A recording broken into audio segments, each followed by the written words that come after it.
પ્રભુ ઈસમાં મારા વહેલા ભાઈઓ અને બહેનો, ગાંધીનગર મહાધર્મા પ્રાંત આપ સૌને ઈસ્ટરની શુભેચ્છા પાઠવે છે. Easter feast of all feast કહેવાય છે. તહેવારોનો તહેવાર કહેવાય છે. સંત અગસ્ટિન કહે છે, we are Easter people. Hallelujah is our song. 1 કોરિન્થિયન 15 અધ્યાય અને 14મી કડી કહે છે, જો ખ્રિસ્ત ફરી સજીવન ના થયા હોય તો અમારો ઉપદેશ વ્યર્થ છે અને તમારી શ્રદ્ધાનો પણ કશો અર્થ નથી. જ્યારે ઈસુ મરણ પામ્યા ત્યારે તેમના અનુયાયીઓ માંડ 100 જણ હશે. 2000 વર્ષ પછી આજે આખી દુનિયામાં ઈસુપંથીઓ 2.3 બિલિયન લોકો છે. એનું એક જ કારણ છે ઈસુનું પુનરુત્થાન.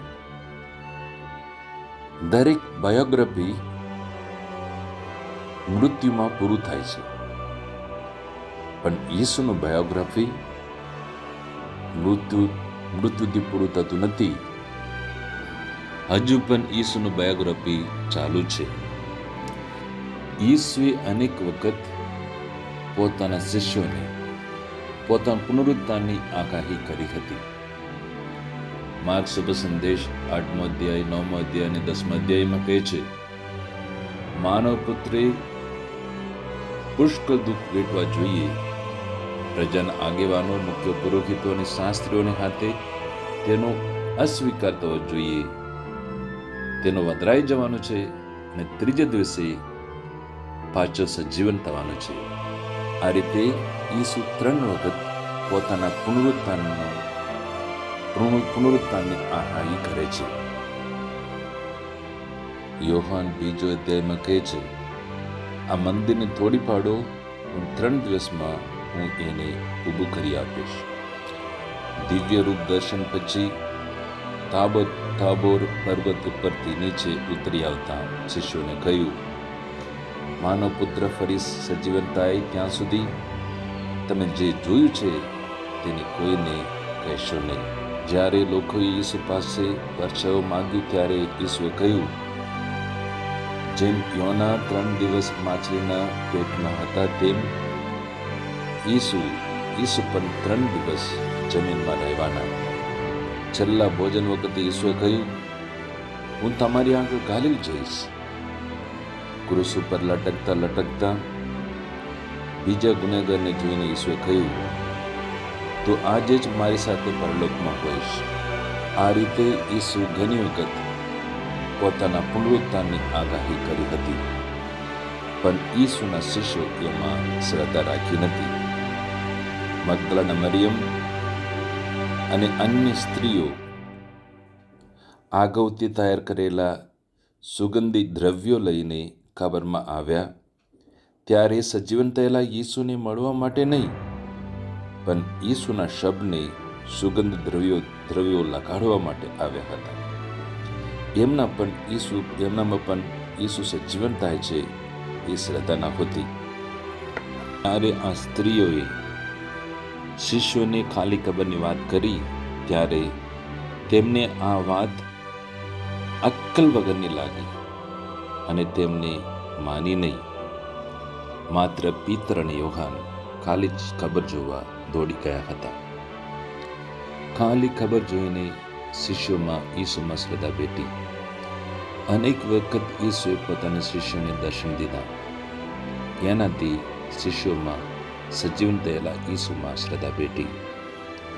સજીવન થયેલા ઈસુ આપણને શાંતિની ભેટ આપે છે. સજીવન થયેલા ઈસુ પોતાના શિષ્યોને દર્શન દેતા કહ્યું, તમને શાંતિ કહો. હિંસા, અદેખાઈ, ઝઘડા, લૂંટ, મારામારી, ખૂન, બદલા લેવાની વૃત્તિ, આ બધાની વચ્ચે ઈસુ આપણને શાંતિની ભેટ આપે છે. સજીવન થયેલા ઈસુ આપણને પવિત્ર આત્માની ભેટ આપે છે.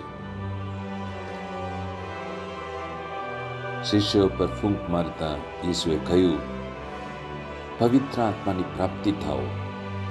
આ પવિત્ર આત્માની ભેટ આપીને આપણામાં હિંમત પૂરે છે.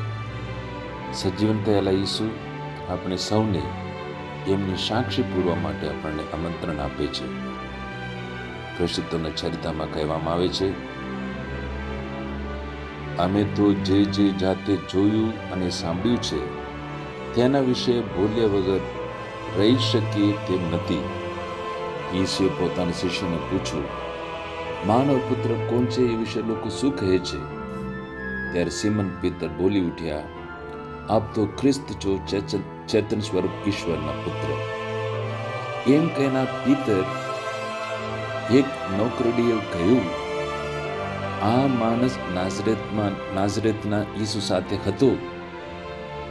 ત્યારે પીતરે ઇનકાર કરતા કહ્યું, હું એ માણસને ઓળખતો નથી. આ રીતે ત્રણ વખત પીતરે ઇનકાર કર્યો હતો. સજીવન થયેલા ઈસુ અઠવાડિયાના પહેલા દિવસે સાંજે શિષ્યોને દર્શન દીધા અને અઠવાડિયા પછી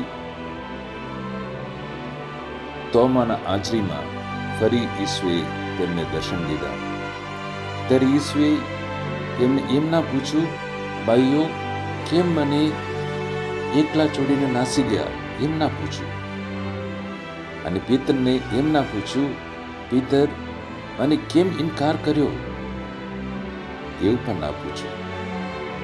પણ જ્યારે પીતર અને બીજા શિષ્યો માછલી પકડવા તિબેરિયસના સરોવરમાં નીકળ્યા હતા, ત્યારે ત્યાં ફરીવાર ઈસુએ તેમને દર્શન દીધા અને એમને જમાડ્યા.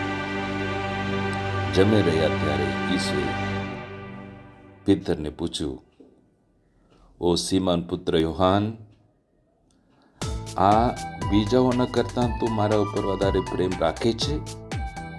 ત્યારે પીતરે કહ્યું, આપ જાણો છો પ્રભુ, હું તમારા ઉપર પ્રેમ રાખું છું. ત્યારે ઈસુએ કહ્યું, તો મારા ઘેટાને સંભાળ. This is the turning point of Peter's life and all the disciples' life. પીતર અને અન્ય શિષ્યો ઈસુનો ક્ષમાનો અનુભવ કર્યો, દયાનો અનુભવ કર્યો, અપાર પ્રેમનો અનુભવ કર્યો અને તેઓ હૃદય પલટો કર્યો અને ઈસુ પર શ્રદ્ધા રાખતા થયા અને ઈસુ માટે જીવવા અને ઈસુ માટે પોતાનું જીવન અર્પી દેવા તૈયાર થયા. પવિત્ર આત્મા મેળવ્યા પછી શિષ્યો બધા બોધ આપવા લાગ્યા, ઈસુ વિશે વાત કરવા લાગ્યા અને પીતર બોધ આપતા પ્રથમ દિવસે 3000 લોકોને શરણ સંસ્કાર આપ્યા. એટલે પ્રિય ભાઈઓ અને બહેનો, ઈસુ વિશે જાણવાથી આપણો હૃદય પલટો થતો નથી, આપણા જીવનમાં પરિવર્તન આવતું નથી. શૈતાન પણ ઈસુ વિશે કેમ નથી જાણતો?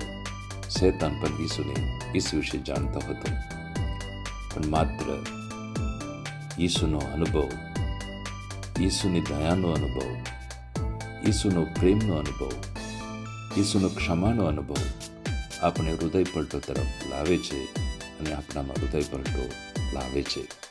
એટલે પ્રિય ભાઈ અને બહેનો, સજીવન થયેલા ઈસુનો અનુભવ કરીએ, આપણા જીવનમાં પરિવર્તન લાવીએ અને ઈસુના સાક્ષી બનીએ. આમેન.